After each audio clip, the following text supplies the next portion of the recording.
Hi, this is Aaron, and today we're going to talk about the LG Ally. Now, this phone has been out for some time, I know, but I've had it for a little while and kind of wanted to share with you now that it's basically the budget Android phone on Verizon. Not that it's a bad phone, it's just the inexpensive one. I've heard of it being around $20 for some with a contract or a 2-year contract on Verizon. Not bad, and I think they even have some deals where it's buy one for 20, get one free or something like that. That I've heard of. So depending where you live, it could be a pretty good price to get into Android for the first time. So let's go ahead and take a look at the outside of the phone first and some specs. The display is a 480 by 800 pixel display, and it's 3.2 inches. It's a capacitive multi-touch screen. Along the bottom here we have our answer button or phone button, home, menu, and the hang up or sleep wake button. We also have a capacitive touch search button and the back button. On the top we have our speaker for our ear. On this side we have our volume rocker up and down. Here we have a little door we can open that has our micro USB in there. On the back we have our 3.2 megapixel camera with flash. We have a speaker down here. On the top we have a 3.5 millimeter headphone jack.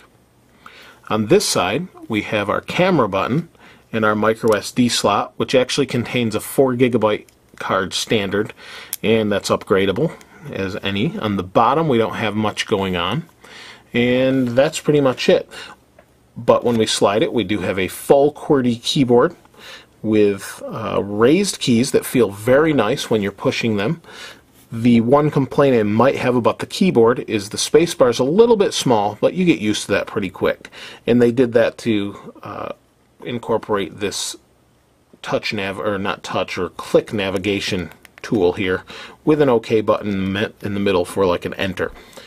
Let's go ahead and close that. Now let me show you size-wise. This phone is a little bit smaller, but here's the Droid 2, and you can see, I guess it doesn't look too much smaller, but well, it's really the screen that's smaller, not the external dimensions per se.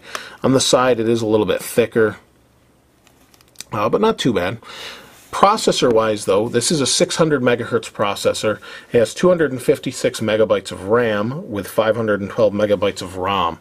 It runs Android 2.1 and basically is a decent phone overall. It incorporates a 1500 milliamp battery in the back. Before we go into the UI, we'll show you the back. So here's your 1500 milliamp hour battery, and that's good for 7.5 hours of talk time on average and 500 hours of standby. And actually it's 7 hours average talk time, but 7.5 hours is what LG claims you'll get out of the phone with the battery. So let's go into the UI. The UI is pretty standard Android. Here's our sleep wake button. Go to sleep. You can hit any of these buttons, but that's our sleep wake. Slide to mute, slide to unlock. So there's the typical kind of stock Android. We have our normal Google search bar on top with our voice commands. And this is stock. I have not changed any of these settings where it is. Runs pretty fast overall. One of the advantages I think of this phone is it has kind of what the Nexus 1 looks like with our menu, with our app drawer here. We'll hit that and you can see they kind of zoom in. And as I scroll this here, you'll see they'll kind of bend over on the top. And the capacitive touchscreen feels very nice. It's very sensitive. And we can scroll. You can see they kind of fold on the bottom and the top. Really nice, and you'll see that it'll zoom back out when I hit home. Really nice little standard Android app drawer. We'll scroll. You've got YouTube, your camera and gallery, and more space for widgets and things. On this side we have our quick access to Wi-Fi, Bluetooth, GPS, and here we go, refresh, and there's our brightness. Turn that back down so you can see it. We've got Google Talk, Socialite, and more space here. We can quickly go back or we can go back to home with the home button. So that's pretty standard Android, but overall it's a pretty nice phone. There isn't a whole lot UI-wise, but let me show you. I've got Zollotech loaded up here. Speeds are pretty good on here, and you do have pinch to zoom that responds pretty well. You can see. Works like you'd expect. And double tap.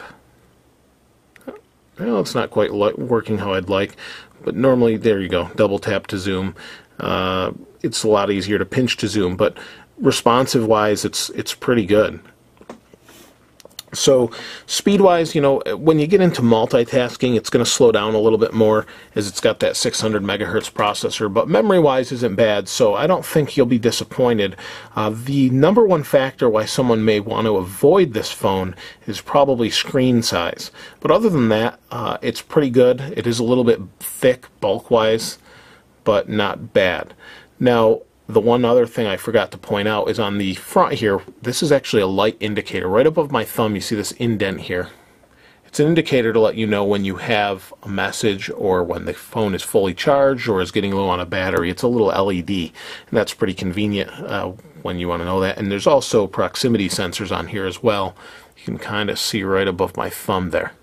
So there's not much more to get into. Overall, the LG Ally is a nice phone, especially for the price. If you're looking to get into Android and want a smartphone that has good battery life, it's fairly compact, a little bit bulky, but fairly compact, and is pretty much, you know, full Android, or not pretty much, but is a full Android phone for a very reasonable price. So check it out if you are not into Android yet and don't have a lot of money to spend on something like the Droid 2. Check this one out. You may be pleasantly surprised at what you have, especially if you're looking for a phone with a QWERTY keyboard on it. This is Aaron. Thanks for watching. Please subscribe and comment, and we'll see you next time.